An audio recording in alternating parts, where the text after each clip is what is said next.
Hello friends, welcome back you all again on my channel math की कक्षा। Last video तक हम लोग quadratic equations with question practice complete कर चुके हैं till JEE advance.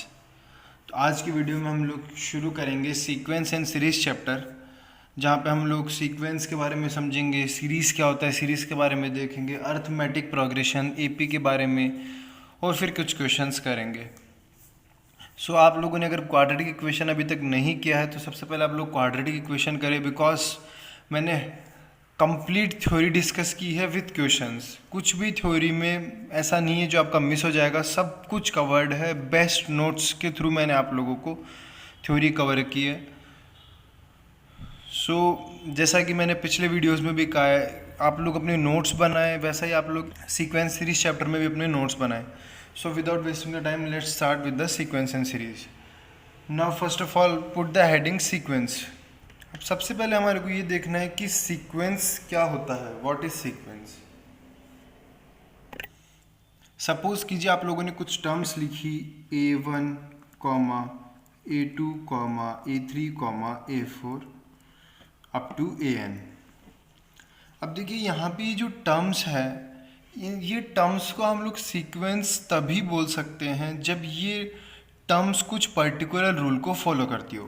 Suppose I am giving you an example, here is written as 1, 4, 9, 25, 36, 49। ये अब आप देख सकते हैं ये भी कुछ टर्म्स हैं, और ये टर्म्स अगर एक पर्टिकुलर रूल या लॉ को फॉलो कर रही होगी तो इसको हम लोग सीक्वेंस कह सकते हैं। यहाँ पे आप लोग देख सकते हैं ये एक टर्म्स लिखी है जहाँ पे n नेचुरल नंबर्स की स्क्वायर्स लिखे हुए हैं।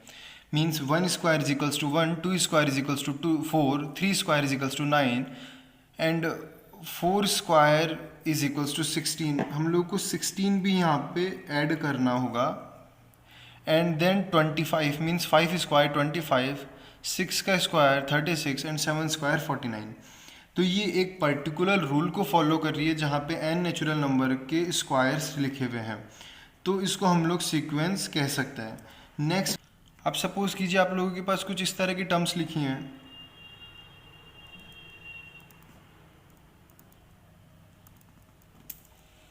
अब ये जो टर्म्स लिखी हैं ये भी सीक्वेंस का पार्ट है, बिकॉज यहाँ पे पहले एक रूल फॉलो हो रहा है जहाँ पे -1 आया, फिर 1 आया, फिर अगेन -1, फिर 1, फिर -1, फिर 1। तो इसको सीक्वेंस के कैटेगरी में ले लिया जाएगा। सीक्वेंस का डेफिनेशन क्या हो गया? a succession of terms formed according to some rule or law.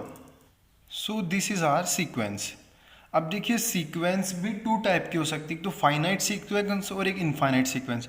Finite sequence क्या होता है? अगर आप लोगों की नंबर ऑफ टर्म्स अगर फाइनाइट है, मींस कहीं लिमिटेशन आ रही है, तो वो finite number of finite sequence हो जाएंगी। या फिर एक ऐसी टर्म्स जो कि इनफाइनाइट नंबर ऑफ टर्म्स है, उनको कहेंगे हम लोग इनफाइनाइट सीक्वेंस।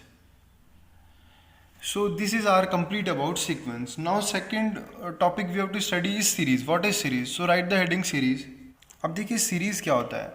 अगर जो सीक्वेंस में जो टर्म्स है उन टर्म्स को अगर समीशन के फॉर्म में लिख दिया जाए, मीन्स उन टर्म्स का अगर हम लोग समीशन इंडिकेट करें तो उसको हम लोग सीरीज कहेंगे। सपोज कीजिए आप लोगों के पास एक सीक्वेंस है A1, A2, A3, A4 up to AN, तो उसको हम लोगों को सीरीज में कन्वर्ट करना है। तो it series is written as A1 plus A2 plus A3 up to plus AN-1 plus AN, जिसको सिंपली लिख सकते हैं summation of n is equals to 1 to n, here is AN, या फिर आप यहाँ पे n को k भी बोल सकते हैं, जो आपकी इच्छा हो, k, p, q। सीरीज होता है अगर सीक्वेंस की टर्म्स को अगर समीशन के फॉर्म में लिख दिया जाए, समीशन फॉर्म में इंडिकेट करें, तो सीक्वेंस सीरीज में कन्वर्ट हो जाती है। This is the basic about sequence in series. Now अब हम लोग कुछ स्पेशल टाइप के सीक्वेंस देखने वाले हैं। सीक्वेंस कितने भी तरह के हो सकते हैं, unlimited way to write n different sequence, but कुछ इम्पोर्टेंट सीक्वेंस होते हैं जो कि आपके सिलेबस में है उनको हम लोग स्टडी कर लेते हैं। सबसे फर्स्ट सीक्वेंस जो अपने सिलेबस में है, जेईई मेंस एडवांस के सिलेबस में है, वो है अर्थमेटिक प्रोग्रेशन, एपी, जिसको शॉर्ट फॉर्म में कहा जाता है। सो एपी भी एक तरह का सीक्वेंस है। अब वो किस टाइप का सीक्वेंस है वो हम लोग पढ़ने वाले हैं। So first of all right the heading arithmetic progression. Arithmetic progression is a type of sequence whose terms differ by a fixed number। कहने का मतलब क्या है, अगर आपके पास एक सीक्वेंस दी हुई है, वो सीक्वेंस अगर एक पर्टिकुलर डिफरेंस से उनके टर्म्स इंक्रीज हो रहे हैं या फिर एक फिक्स्ड डिफरेंस है उनके टर्म्स के नंबर डिक्रीज हो रहे हैं, तो उसको हम लोग अर्थमेटिक प्रोग्रेशन की कैटेगरी में डालते हैं। सपोज कीजिए आप लोगों के पास एक टर्म लिखा है 1। अब 1 के बाद में अगर आप लोग 3 लिखते हैं तो इन दोनों के बीच का डिफरेंस हो गया 2। अब आपको 3 से बड़ा ऐसा नंबर लिखना है कि जो नंबर आप लोग लिखें, सपोज करें C नंबर लिखें, तो C - 3 2 आना चाहिए, तो वो नंबर हो जाएगा 5। इसी तरह से 7, देन 9, देन 11, देन 13। तो यहाँ पे आप लोगों को एक चीज़ कॉमन देखने को मिलेगी, जो 2 कॉन्जिक्यूटिव टर्म्स हैं उनके बीच का डिफरेंस फिक्स्ड है। 1 और 3 के बीच का भी डिफरेंस 2 है, 5 और 3 के बीच का भी डिफरेंस भी 2 है, 11 एंड 13 के बीच का डिफरेंस भी 2 है। तो यहाँ पे एक पर्टिकुलर रूल फॉलो हो रहा है, पर्टिकुलर लॉ फॉलो हो रहा है, तो इन टर्म्स को हम लोग सीक्वेंस की कैटेगरी में डाल सकते हैं। And the sequence which have common difference between two consecutive terms is known as arithmetic progression। अब एक तो ये हो गया कि जहाँ पे नंबर्स इंक्रीज कर रहे हैं, अगर प्रोग्रेशन में ऐसा भी हो सकता है कि डिक्रीजिंग भी हो सकता है। मींस अगर एक नंबर आपके पास 14 है, देन अगर आप लोग एक पर्टिकुलर रूल फॉलो कर रहे हैं जहाँ पे 3 डिफरेंस है, तो 3 डिफरेंस है मीन्स 11 आ जाएगा next term, then after next term is 8, then 5, then 2, then -1। इस तरह से भी आपका अर्थमेटिक प्रोग्रेशन आ सकता है। तो ये भी एक सीक्वेंस है जहाँ पे एक पर्टिकुलर रूल फॉलो होता है, जो 2 कॉन्जिक्यूटिव टर्म्स हैं उनके बीच का डिफरेंस कॉमन है, दैट इज़ -3, और -3 कॉमन डिफरेंस है और एक फिक्स डिफरेंस है, तो उसको हम लोग अर्थमेटिक प्रोग्रेशन कह सकते हैं। तो अर्थमेटिक प्रोग्रेशन की सिंपल डेफिनेशन क्या हो जाएगी, arithmetic progression is a sequence whose terms differ by a fixed number, this fixed number is called the common difference. अब देखिए जो ये फिक्स नंबर है इन दोनों के बीच का, अब 14 और 11 के बीच में कॉमन डिफरेंस -3 है, ये फिक्स है सबके बीच में -3। इस -3 नंबर को d से जनरली डिनोट किया जाता है, स्मॉल d से, और स्मॉल d को कहा जाता है कॉमन डिफरेंस। इसको हम लोग कॉमन डिफरेंस की कैटेगरी में लेते हैं, d = common difference. Now suppose कीजिए अब आप लोगों के पास कहा गया कि AP का आप लोगों को फर्स्ट टर्म बता दिया जाएगा, एंड AP के बीच में ये फर्स्ट टर्म है and this is second term, this is third term. अगर आपका AP यहाँ से शुरू होता है, सपोज कीजिए 7 से शुरू होता है आपका AP, तो 7 फर्स्ट टर्म बन जाएगा, then 9 is second term, 11 is third term, 13 is fourth term. इस तरह से आपका सीक्वेंस रन करेगा। नाउ जो आपका जो फर्स्ट टर्म होता है, फर्स्ट टर्म आपकी AP के ऊपर डिपेंड करता है कि वहाँ पे 1 होगा, 3 होगा, 5 होगा या 7 होगा या फिर कुछ और होगा। तो A जो होता है, स्मॉल a से फर्स्ट टर्म को रिप्रेजेंट किया जाता है, A is first term. Now अब आप लोग कुछ से कह दिया जाए, आपको बोला जाए कि आप लोगों को हम लोग फर्स्ट टर्म बता देंगे, आप लोगों को कॉमन डिफरेंस बता देंगे, तो आपको nth मीन्स 7th या 8th या nth टर्म आप लोगों को बतानी है, तो वो भी हम लोग कैलकुलेट कर सकते हैं। उस केस में nth टर्म कैसे कैलकुलेट की जाती है, तो nth term of an AP का nth टर्म कैलकुलेट करने के लिए this is T and this is N। nth term of AP लिखा जाता है A + n-1 × D। सपोज कीजिए आप लोगों को फिफ्थ टर्म निकालने को बोला गया, तो आप लिखेंगे T5 = A + 5-1 × D। Here D is common difference and A is first term. तो ये आपको मार्क कर लेना है, ये इंपॉर्टेंट फार्मूला है। शॉर्ट नोट्स बनाएंगे तो शॉर्ट नोट्स में ये फार्मूला इंक्लूडेड होना चाहिए। T N is equals to A plus N minus one into D.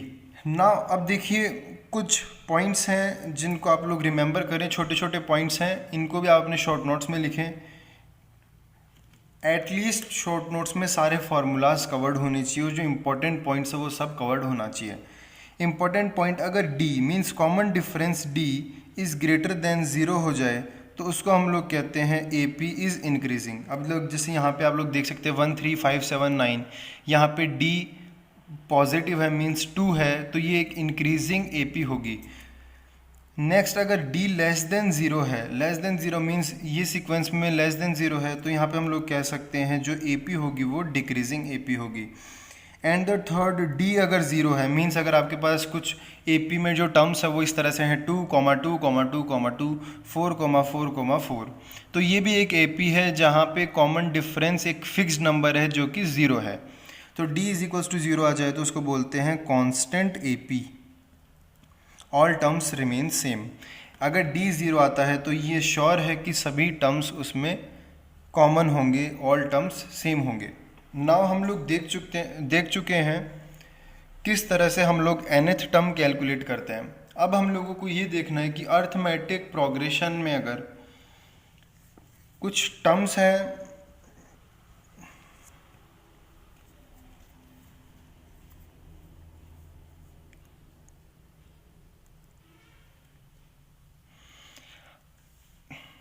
उनका हम लोग समीशन कैसे कैलकुलेट कर सकते हैं। सपोज़ कीजिए आप लोगों को जो टर्म्स दी है इनका ये एक एपी में है, ये हम लोग श्योर हैं, सबसे पहले पता कर ले एपी में है।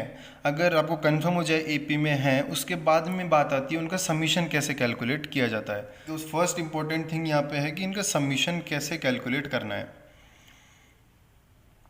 तो हम लोग सबसे पहले ये पढ़ लेते हैं how to calculate summation of terms of arithmetic progression. तो summation of N terms of an AP हम लोग देखने वाले हैं विथ प्रूफ।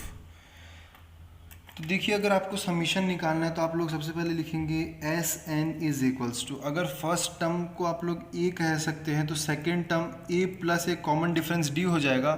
हम लोग एक इंक्रीजिंग एपी के लिए कर रहे हैं, जो काम इंक्रीजिंग एपी के लिए होगा वो एक डिक्रीजिंग और एक कांस्टेंट एपी के लिए सेम होगा। तो हम लोग यहाँ पे एक इंक्रीजिंग एपी एज्यूम कर रहे हैं जहाँ पे डी को आप लोग पॉजिटिव भी कह सकते हैं। तो फर्स्ट टर्म अगर ए है then second term A plus D हो जाएगा ऑब्वियसली, एंड थर्ड टर्म हो जाएगा ए प्लस 2d। तभी तो इन दोनों टर्म्स के बीच का डिफरेंस d और इन दोनों टर्म्स के बीच का डिफरेंस d होगा। Then the third term is a plus 3d। इस तरह से a plus n minus 2 into D, and the last term is a plus n minus 1 into D. ये समीशन है general n terms of an AP का। Now हम लोग क्या कर सकते हैं, इस पूरी सीक्वेंस को उल्टा करके लिख सकते हैं। मीन्स अगर मान लीजिए आपके पास ऐसे लिखा है 1 + 2 + 3 + 4, उसका जो समीशन आएगा वही समीशन 4 + 3 + 2 + 1, उन टर्म्स को उल्टा करने पर भी वही समीशन आएगा। तो अब हम लोग इन्हीं टर्म्स को सबको उल्टा कर देते हैं। Means a plus n minus 1d को सबसे पहले लिख देते हैं, तो बन जाएगा a plus n minus 1 into D. Second जो है वो बन जाएगा a plus n minus 2 into D. Third a plus n minus 3 into D. इसी तरह से लास्ट तक जाएगा a plus d and a। इसको भी आप लोग Sn कह सकते हैं। नाउ इन दोनों का समीशन आप लोग कर दें तो वो 2 टाइम्स ऑफ Sn हो जाएगा। तो 2 times of Sn is equals to, अब ये जो फर्स्ट टर्म्स है इन दोनों का समीशन करेंगे आप लोग तो ये बन जाएगा 2a plus n minus 1 into D.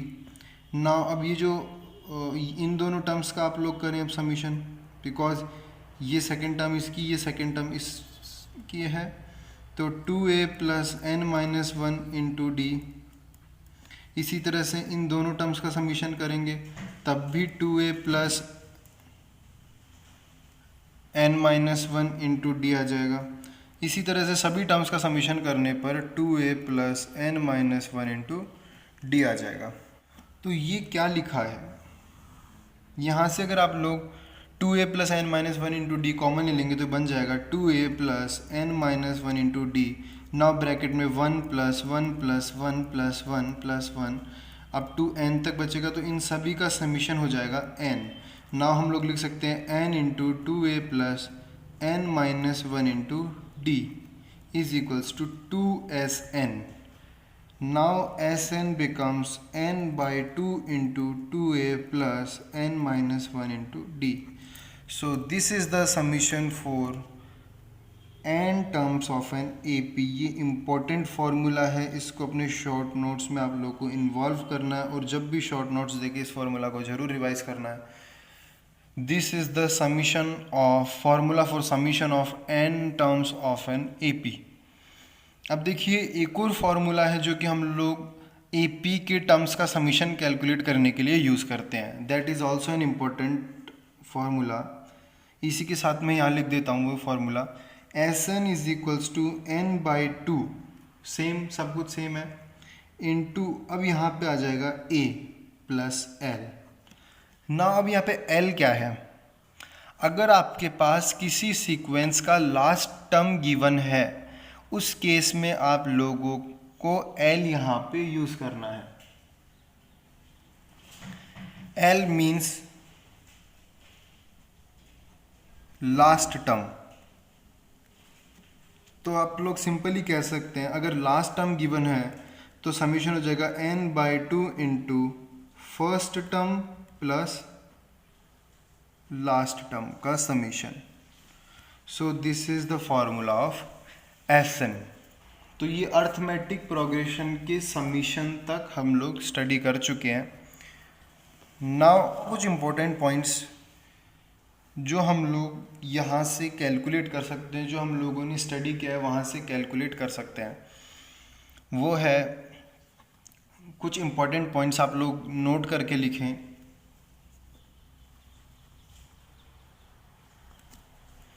हम लोगों ने अभी भी स्टडी किया जो nth टर्म है उसको हम लोग लिख सकते हैं a plus n minus 1 into D के फॉर्म में। इसको आप लोग थोड़ा सा कैलकुलेट करेंगे, d को n माइनस 1 से मल्टीप्लाई कराएंगे तो टर्म कुछ इस तरह से बनेगी a minus D plus n D. अब ये a माइनस डी एक कॉन्स्टेंट टर्म है, इसको हम लोग बोल देते हैं b, प्लस n इंटू जो d है उसको बोल देते हैं a। यहाँ पे a को d माना गया है और b को a माइनस डी माना गया है, तो इस टर्म को यहाँ लिख देते हैं तो ये बन जाएगा Tn is equals to an plus B. ऐसा आप लोग कह सकते हैं। मीन्स nth टर्म जो है एक AP का उसको हम लोग an प्लस बी के फॉर्म में लिख सकते हैं। Means it is return as a linear equation. n में एक लीनियर इक्वेशन बन गया, लीनियर पॉलिनोमियल बन गया Tn। nth term of an AP is an linear equation in n। Now अब यहाँ पे जो ये a है, a को d बोल सकते हैं। तो आप लोगों के पास कभी भी ऐसा लिखा जाए, क्वेश्चन में आपको बोल दिया जाए there is an AP whose nth term is 5n plus 6, तो आप लोग वहाँ पे आंख बंद करके ये कह सकते हैं कि 5 is it's common difference and 6 is it's a minus D. तो d आपको पता है 5, तो यहाँ से आप लोग a कैलकुलेट कर सकते हैं 11।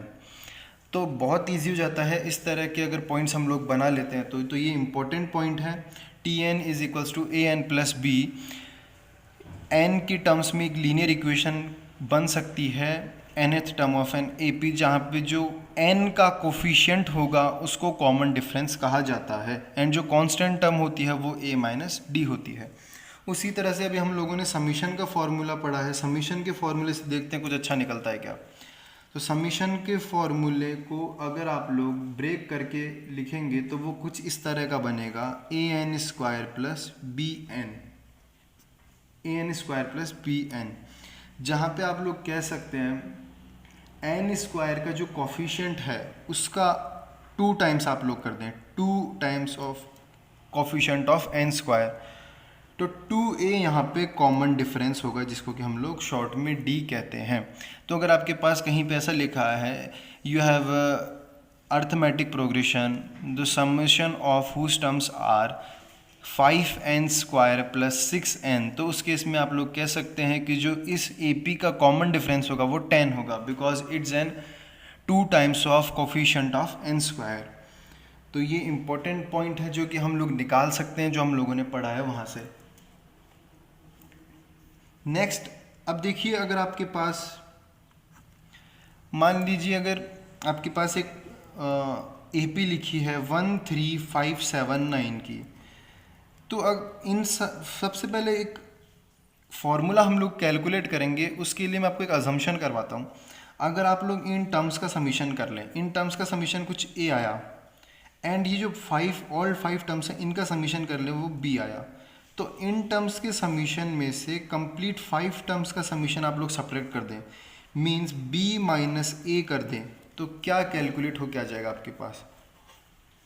यहाँ से आपके पास आ जाएगा ये लास्ट टर्म। तो आप लोग करके देख सकते हैं, B का वैल्यू यहाँ पे हो जाएगा 18 प्लस 7 25, B का वैल्यू 25 हो जाएगा, एंड A का वैल्यू हो जाएगा 16। तो 25 minus 16 is equals to 9, which is the last term. तो यहाँ से एक फॉर्मूला कैलकुलेट होता है, Tn is equals to Sn minus Sn minus 1, fifth term. तो यहाँ पे इस एग्जाम्पल में आप लोग देख सकते हैं T5 is equals to S of 5 means 5 terms का समीशन माइनस 4 टर्म्स का समीशन। तो Tn is equals to Sn minus Sn minus 1। This is an important formula, सब आपके नोट्स में होना चाहिए formulas, because at the end यही formulas जो होते हैं उनको आपको रिवाइज करके जाना होता है। जब लास्ट के एग्ज़ाम की एक दिन पहले या 2 दिन पहले जब हम लोगों को रिवाइज करना होता है हर चैप्टर के लिए, मैक्सिमम हम लोगों के पास 1 आवर होता है, तो उस टाइम पे हम लोगों को यही नोट्स रिवाइज करने होते हैं।